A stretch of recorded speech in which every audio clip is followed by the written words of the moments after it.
चीजों का पहले तो क्या था, पहले बार्टर सिस्टम चलता था, ठीक है, जब कॉइन्स वगैरह नहीं थे, कॉइन्स वगैरह नहीं थे तो बार्टर सिस्टम चलता था। बार्टर सिस्टम में क्या होता था, लोग जैसे हम जना और जनपदा की बात करें तो लोग गिफ्ट्स वगैरह देते थे एक दूसरे को। एक किसी ने सपोज मेरे पास जो पेन है, मैंने आपको पेन दे दिया, अभी तू मेरा पेन ले ले, इसके बदले मुझे क्या दे दे, रबड़ दे दे, या मेरी पेंसिल ले ले, मुझे इसके जगह पे ये दे दे, ठीक है। ऐसे बार्टर सिस्टम चलता था।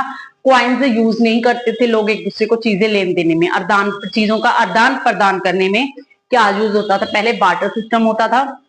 अब सिटीज डेवलप होगी तो इसका मतलब क्वाइंस आ गए, ठीक है। तो कैसे क्वाइंस शुरू हो चलते थे, हमने पिछले चैप्टर में महाजनपदा में पढ़ा था, जिसमें हमने किसकी बात की थी, हमारे वो चंद्रगुप्त मौर्य की, मौर्य साम्राज्य में या उससे पहले क्वाइंस वगैरह आने शुरू हो गए थे। कई बार देखो ये पता चलता था कि जैसे क्वाइंस होंगे वैसा वहां का राजा होता। आयरन के कॉइन भी आए, ठीक है, कुछ कॉपर के कॉइन भी आए और गोल्ड के कॉइन भी आए, ठीक है। तो कहते हैं a medium of measurement of wealth, ठीक है।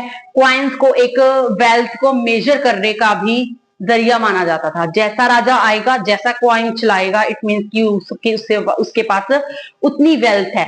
सिल्वर का क्वाइन चलाएगा तो वो वैसा है, गोल्ड का क्वाइन चलाएगा तो वैसा है, आयरन का, कॉपर का, कैसा भी चलाए, मतलब उसकी वेल्थ मेजर करते थे, ठीक है।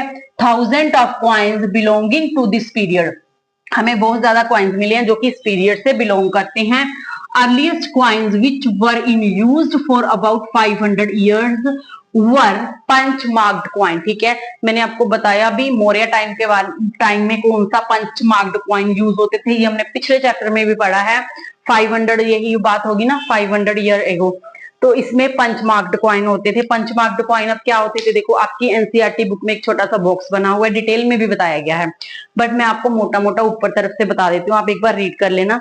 क्या है, पंच मार्क कॉइन होता है जैसे एक गोल गोल सी, चाहे स्क्वायर शेप की, चाहे रेक्टेंगल शेप की, चाहे सर्कल शेप की, एक मेटल ले ली, मेटल के ऊपर ऐसे पंच कर दिया, ठीक है। पंच करोगे तो एक तरफ से बीच में घुस जाएगा, दूसरी तरफ से उठा हुआ भाग भाग बाहर आएगा, ठीक है। तो उसको बोलते थे पंच मार्क क्वाइन, ठीक है। जैसे कि हम एक का क्वाइन लेते हैं ना, क्वाइन के ऊपर हमारे पास, आज भी हम बचपन में क्लास में क्या करते थे, हमारे पास क्वाइन होता था, क्वाइन के ऊपर पेपर रख के उसके ऊपर ऐसे ऐसे पेन या पेंसिल चलाते थे। तो क्या होता था, एक साइड पे तो वो बीच में दब जाता था, दूसरी साइड का मतलब पूरा निशान हो जाता था क्वाइन का, है ना, पिक्चर बन जाती थी, तो दूसरी तरफ एक तरफ उभर जाता था। तो ऐसे ही कुछ इसी टाइप का होता था पंच मार्क। कोई भी चीज होगी उसका मार्क, जो राजा ने एक सिग्निफिकेंट दे दिया, उसका पंच या फिर हाथ का पंच लगा के पंच मार्क्ड कॉइन इसीलिए कहा जाता था उनको, ठीक है। तो आगे बात करते हैं, कहते अब होगी सिटीज की बात।